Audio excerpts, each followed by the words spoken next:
అందరికీ నమస్కారం. Welcome back to special care, మీ హృదయానికి దగ్గరగా. ఈరోజు మన టాపిక్లోకి వెళ్ళబోయే ముందు ఒక చిన్న రిక్వెస్ట్. 1000 మైళ్ళ ప్రయాణమైన ఒక్క అడుగుతోనే ప్రారంభమవుతుంది. మన ఛానల్ యొక్క ముఖ్య సంకల్పం స్పెషల్ కిడ్స్ గురించి తెలియని వాళ్ళ పేరెంట్స్కి, ఆ పిల్లలకు వాళ్ళ అవేర్నెస్ కోసం, ఒక్కోసారి అన్నీ తెలిసినా ఏమీ చేయలేని పేరెంట్స్ కోసం మాకు తెలిసింది మీ వరకు చేరే వరకు మా ప్రయత్నం కొనసాగుతూనే ఉంటుంది. సో మన ఛానల్ని ఫస్ట్ మీరు చూస్తున్నట్టయితే సబ్స్క్రైబ్ చేయండి, లైక్ చేయండి, కామెంట్ చేయండి, మీ దగ్గరి వాళ్లకు షేర్ చేయండి, పక్కనే ఉన్న బెల్ ఐకాన్ని క్లిక్ చేయండి. ఇక టాపిక్లోకి వచ్చేద్దాం. ఈరోజు మన టాపిక్ డౌన్ సిండ్రోమ్. ఈ వీడియోలో మీరు డౌన్ సిండ్రోమ్ అంటే ఏమిటి, డౌన్ సిండ్రోమ్ రావడానికి గల కారణాలు, డౌన్ సిండ్రోమ్ ఉన్న పిల్లల లక్షణాలు, వాళ్ళకొచ్చే సమస్యలు, వాటి నివారణ, దీన్ని జయించవచ్చా అనే విషయాల గురించి మాట్లాడుకుందాం. ఒక్క మాటలో చెప్పాలంటే డౌన్ సిండ్రోమ్ అనేది ఒక వ్యక్తికి అదనపు క్రోమోజోమ్ ఉన్న పరిస్థితి. 1816లో జాన్ లాంగ్టన్ డౌన్ అనే వ్యక్తి, అంటే అతడు వైద్యుడు, దీన్ని కనుగొన్నాడు. అందువల్ల దానిని డౌన్ సిండ్రోమ్ లేక డౌన్స్ సిండ్రోమ్ అనే పేరు వచ్చింది. ఈ డౌన్ సిండ్రోమ్ని ప్రస్తుతం శిశువు జన్మించక ముందే గుర్తించే అవకాశం ఉంది, లేకపోతే జన్మించిన వెంటనే డాక్టర్లు ఇది డౌన్ సిండ్రోమ్ అని చెప్పే అవకాశం కూడా ఉంది. డౌన్ సిండ్రోమ్ రావడానికి గల కారణాలను పరిశీలిస్తే ఇది జన్యు సంబంధమైన 21వ క్రోమోజోమ్ లేక ట్రైజోమీ 21 వల్ల వస్తుంది. సాధారణంగా 23 జతల క్రోమోజోమ్లతో ఒక బిడ్డ పుడుతుంది, అంటే 46 క్రోమోజోములతో అన్నట్టు.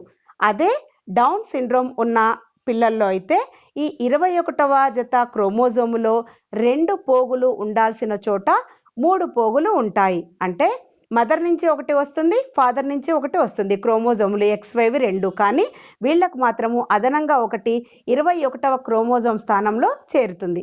కాబట్టే ఒక క్రోమోజోమ్ వచ్చి అదనంగా చేరుతుంది, కాబట్టి దీన్ని ఈ ట్రైజోమీ 21 అని కూడా పిలుస్తారు. ఈ డౌన్ సిండ్రోమ్ రావడానికి గల కారణాలలో మొదటిది జన్యు సంబంధమైనది. అదే రెండవది తీసుకుంటే తల్లి వయస్సు.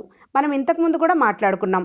18 సంవత్సరాల లోపు కానీ 35 సంవత్సరాల పైబడి కానీ స్త్రీ గర్భం ధరిస్తే ఇలాంటి డౌన్ సిండ్రోమ్ పిల్లలు పుట్టే అవకాశం ఉందని డాక్టర్లు చెప్తున్నారు.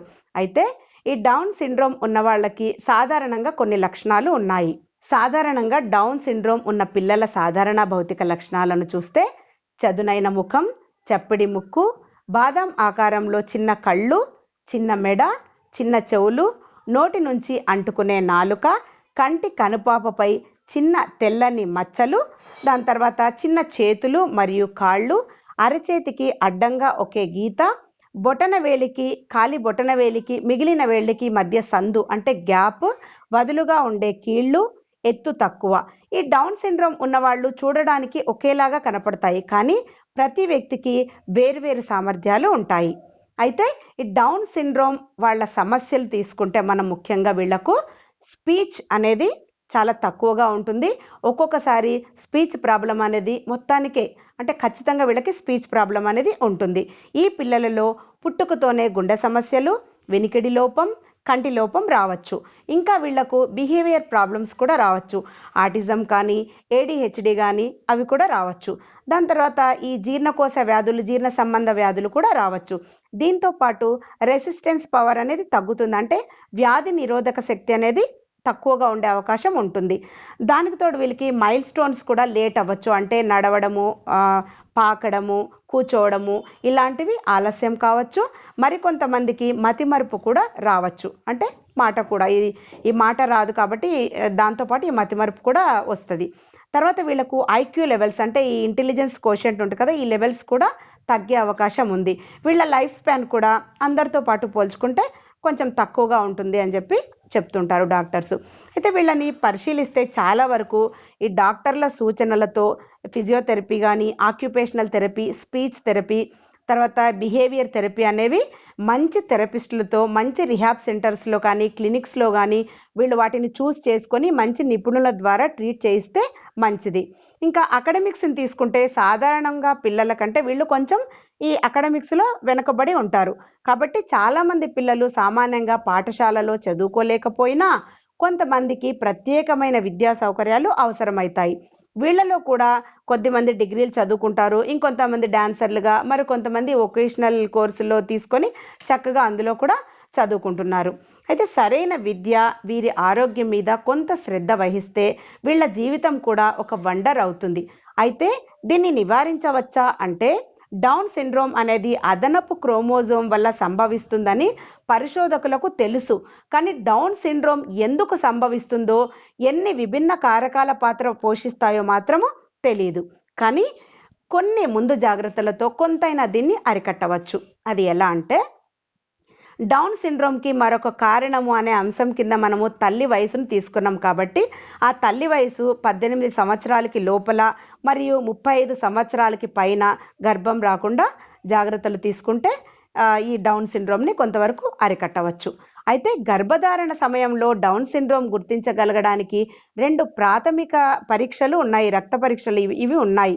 ఈ ప్రాథమిక పరీక్షలు అందుబాటులో ఉన్నాయి. అవి ఏంటంటే, ఒకటి స్క్రీనింగ్ మరియు విశ్లేషణ పరీక్షలు. ఇందులో NT scanning, double marker test, triple marker test, TIFFA scan ఉన్నాయి.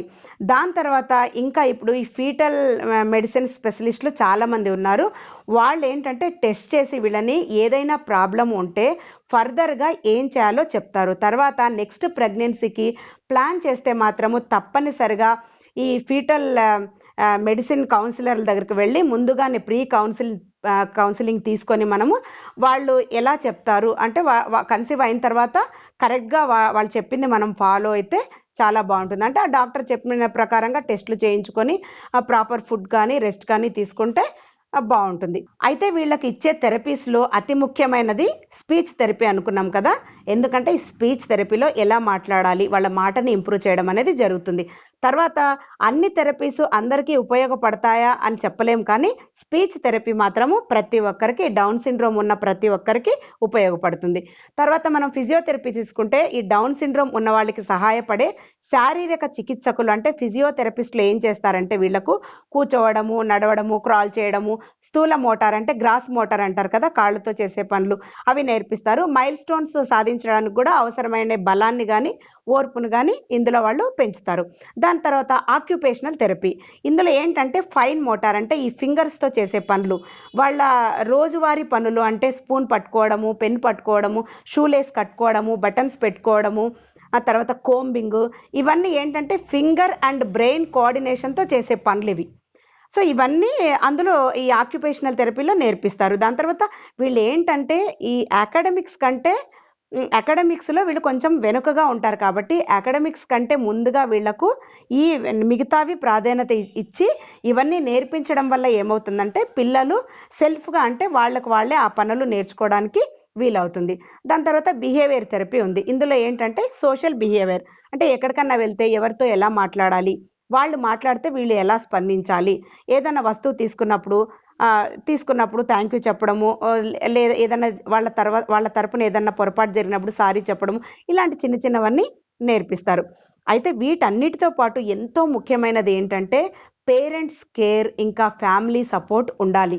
తల్లిదండ్రులు తమ పిల్లలు డౌన్ సిండ్రోమ్తో పుట్టారు అని తెలియగానే భయపడతారు, బాధపడతారు. కానీ ఆ భయం వల్ల, ఆ బాధ వల్ల ఆ పిల్లల భవిష్యత్తునైతే మనం ఏం చేయలేము. కాబట్టి ప్రతి డౌన్ సిండ్రోమ్ ఉన్న వ్యక్తి యూనిక్. అందుకే ఎవరికి ఎందులో ఇంట్రెస్ట్ ఉందో, ఎవరికి ఎందులో పట్టు ఉందో, అంటే ఎవరికి అందులో ఆసక్తి ఉంది, శ్రద్ధ ఉంది, అది చేయగలిగే నైపుణ్యత ఉంది అని తెలుసుకొని ఈ వొకేషనల్ ట్రైనింగ్లో జాయిన్ చేస్తే దీని ద్వారా వాళ్ళకి ఏంటంటే ఒక వ్యాపకంగా అది మారుతుంది. ఇంకా ఇదేంటంటే వాళ్ళ జీవనాధారంగా కూడా మారుతుంది. అంటే ముందుకి వాళ్ళకి అలా ఉపయోగపడుతుంది. ఇందులో చాలామంది డాన్సర్స్ ఉన్నారు, మ్యూజిషియన్స్ ఉన్నారు, చక్కగా హోటల్ మేనేజ్మెంట్లో కూడా వర్క్ చేస్తున్నారు, హ్యాపీగా లైఫ్ను కూడా లీడ్ చేస్తున్నారు, చాలా చాలా పనులు చేస్తున్నారు. సో ఇలాంటివన్నీ చేసి వాళ్ళు ముందుకెళ్తున్నారు. ఈరోజు మనం ఈ ఎపిసోడ్లో డౌన్ సిండ్రోమ్ గురించి తెలుసుకున్నాం కదా. సో నెక్స్ట్ ఎపిసోడ్లో మరో అంశంతో మీ ముందుకు వస్తాను. Thank you so much.